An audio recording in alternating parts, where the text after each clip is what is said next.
议长郭信良表示，配合台南都会区北外环二期的新建工程施工，丰坪府安堤顶道路甲郡安路3段的部分道路，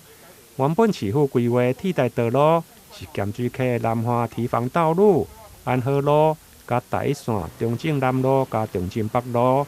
毋过后来车流却拢进入安通路二段、甲和顺工业区。造成敢若有12米宽的安通路来大塞车。经过工业区厂商协进会反映，5号下午伫接近下班时间，议长嘛特别邀请相关单位来会勘，希望寻求改善的办法。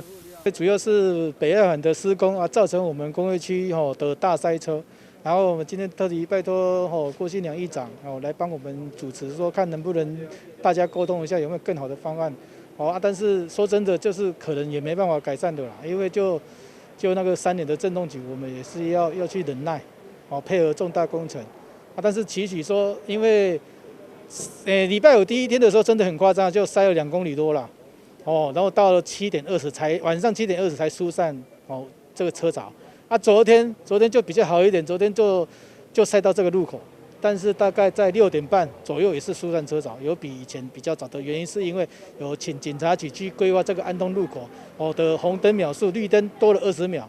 让车流加速的通过。绕过到那边塞车啊，那伊会绕一下过来，那我们就尽量来缩短骑车的时间啦。那一进家回家拉呀，还得稍微再过，这样困觉就开。那如果旁边这边，这条街应该有路人。好，黄信道路即马可以做工程，还个1个月，加个1个月。加到我都要改造了，加速疏通整个的交通流量。卖过有考虑在考虑都等。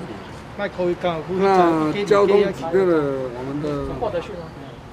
过得去没问题。今天特别邀请了相关的单位，包括水利署公务局、水利局。交通局地方的里长等一同来寻求解决之道，希望能够整个的分流和交通的管制与指挥能够做得更圆满、更充足，